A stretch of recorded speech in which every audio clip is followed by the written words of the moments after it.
back to Even More Useless Information. I'm Mark. I'm Jason. And we're back with some exciting movie news for you.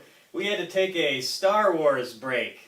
That's what took us so long. That's right. Speaking of Star Wars, we have lots of Star Wars related information to share with you wonderful people out there.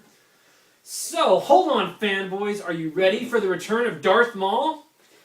No. Well, if you're ready or not, it's going to happen anyway.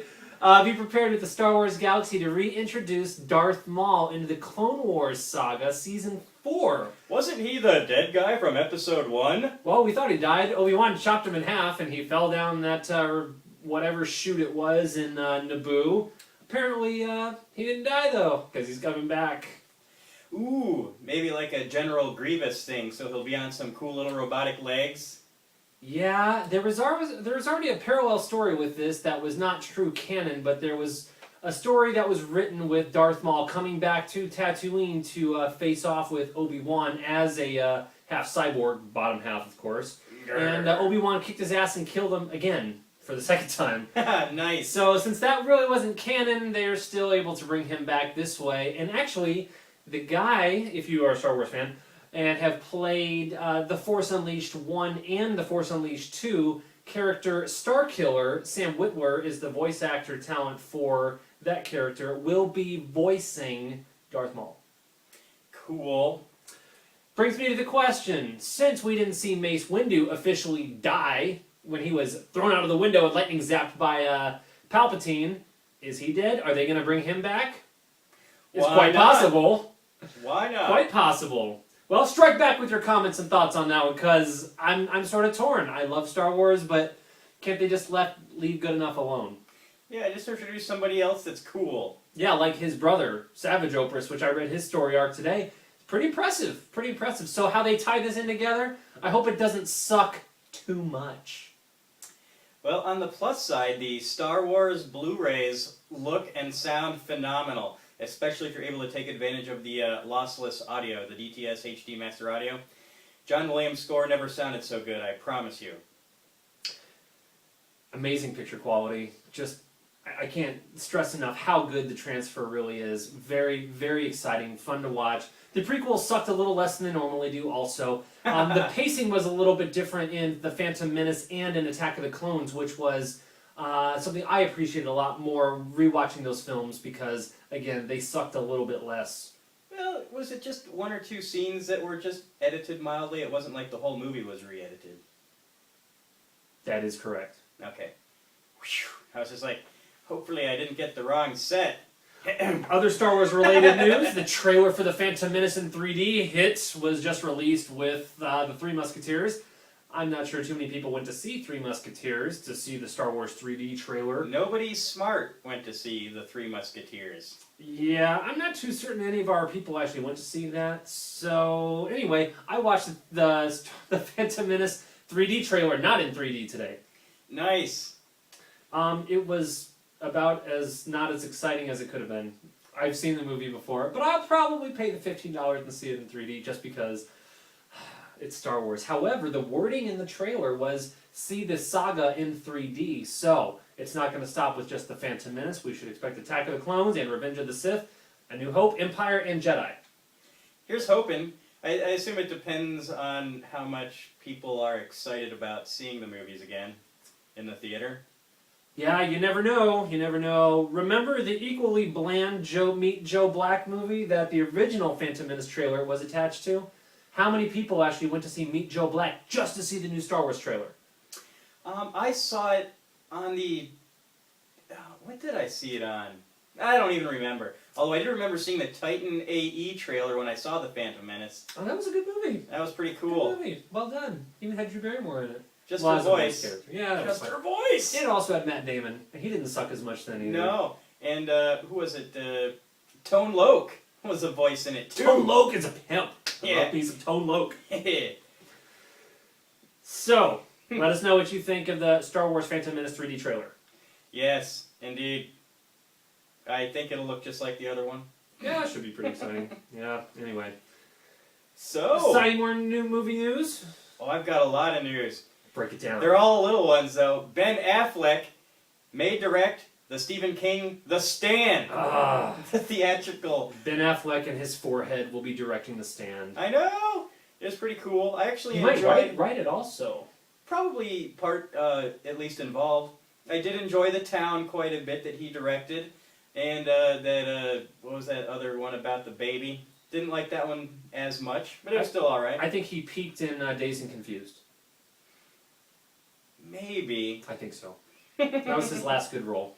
Dazed and Confused. And speaking of February releases, Phantom Menace comes out in February. February 10th. Plug. The year after Phantom Menace in February, A Good Day to Die Hard will be coming out. The next in the series of Die Hard movies starring Bruce Willis.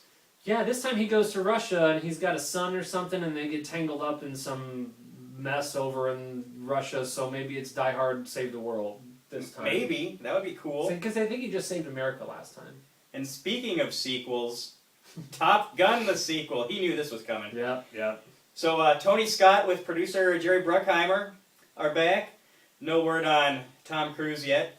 But apparently part of the plot revolves around the little remote control airplanes, the unmanned aerial vehicles is going to be what part of it is about instead of like, cool dogfighting 80s style. So there'll be drones in it. It'll have Tony Scott. That's a plus. I don't know. Why not just call it something different? Oh, I forgot the branding of Top Yes. Gun, which will be re-released in 3D next year also. And this one may have less gay undertones. Maybe not that much. I think it was just the beach scene, the volleyball scene. Oh, and the shower scene, and Yeah, the shower scene. Yeah. and then all the little quips they were making back and forth to each other. But he did get to get it on with Kelly McGillis? McGillis. Yes, Yeah. McGillis. Sorry, I'm not sure she's been in too many movies since. And Akira apparently is back on the table. It's not dead for the 100th time. It's not dead for the 100th time. It's a go. It's been greenlit. And Garrett Hedlund, who you may remember from Tron, will play the main Really? character. Well, even though the character is a teenager, I guess it's not a huge stretch. Yes. No, he could be like a old hairy teenager a la Beverly Hills 90210. Previously, Leonardo DiCaprio's production company, Appian Way, was attached to make this movie. Are they still involved? Don't know. Perhaps, perhaps not. I read it, but I only wrote down this much. All right. That's all right. Universal Pictures is hiring John Orloff to write the screenplay for the Bryan Singer directed, wait for it, Battlestar Galactica. Battlestar Galactica was originally created by Glenn Larson and began with a TV series in 1978, followed by a brief sequel TV series. Then a new version was launched in 2004 with a prequel titled Caprica that debuted in 2010.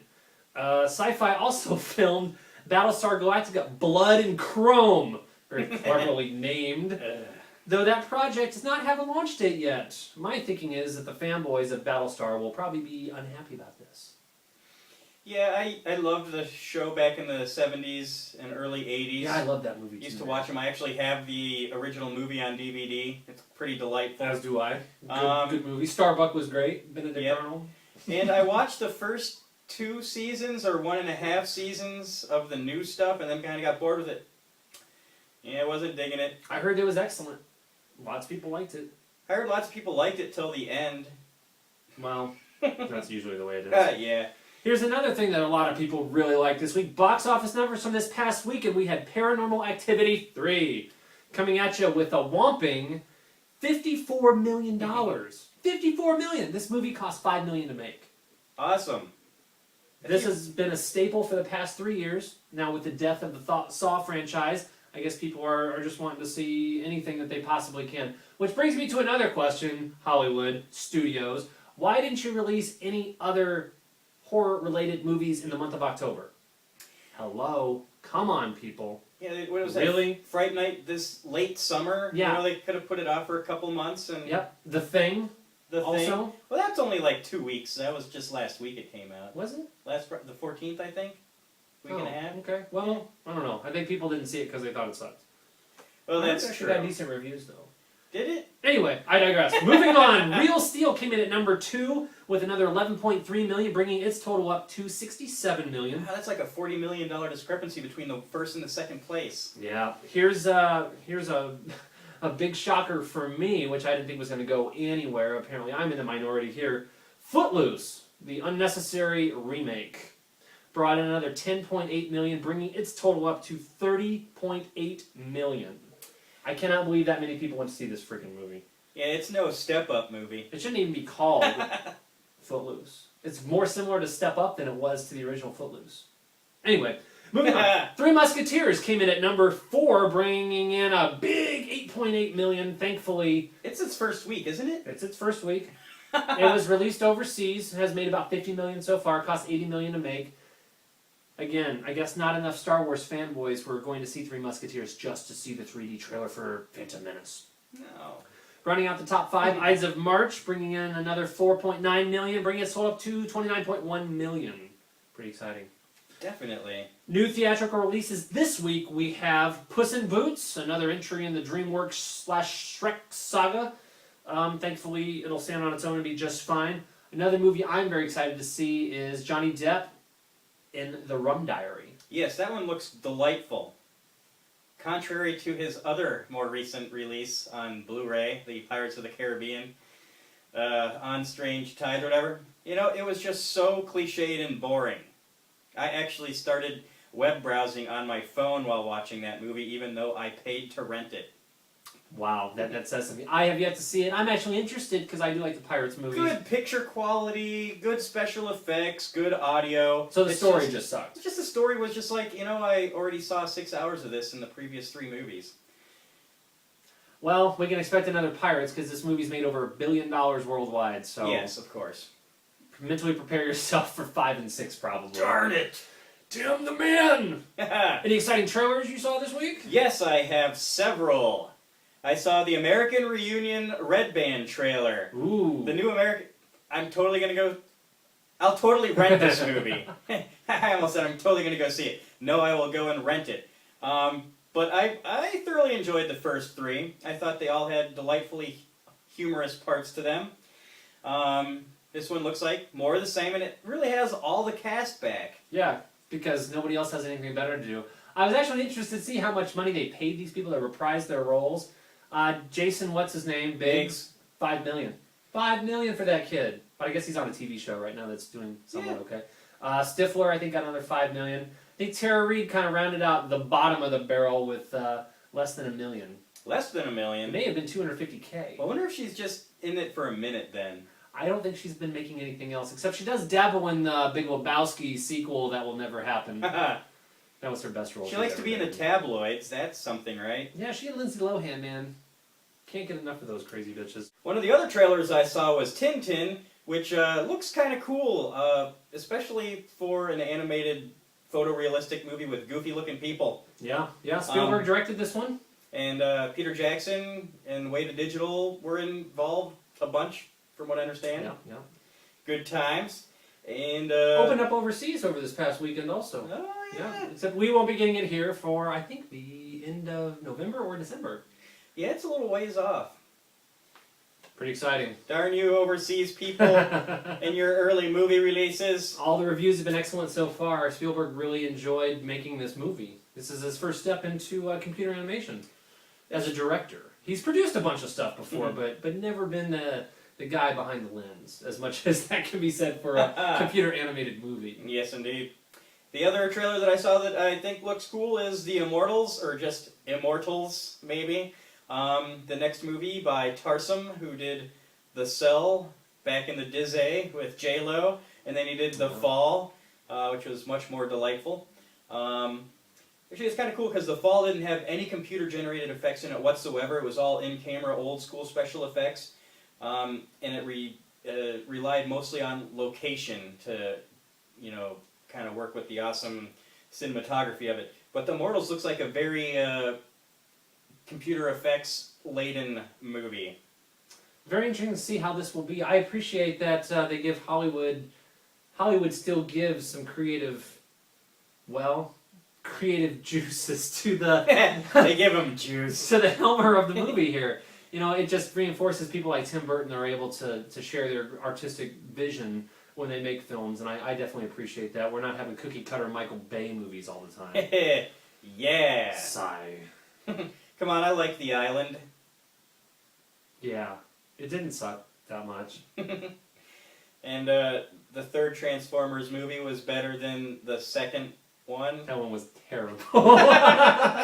Sorry, Michael Bay, I can't really make an excuse for you. I tried. You know, The Rock wasn't that bad though. No, The Rock was I enjoyed The Rock. awesome. But Sean Connery was badass, and that had a great script too. And Nicolas Cage, I for some reason enjoy that guy. Yeah, he had a great line in the beginning of the movie when his girlfriend comes back, and you know he's saying how he's sitting there naked and he's playing his guitar, and she's like, "Hey, honey, how was your day?" He's like, "Well, you know, we had this this horrible day at work, and this stuff was going to blow up, and it's going to melt your face off, and I just think anybody bringing a child in this world should surely consider before they do that." And she's like, "Well, I'm pregnant." And he's like, "What, really?" And she's like, "Well, did you really mean what you said about having kids and not bringing them into this world?" He's like, "Gosh, well, a lot's happened since then." Yes.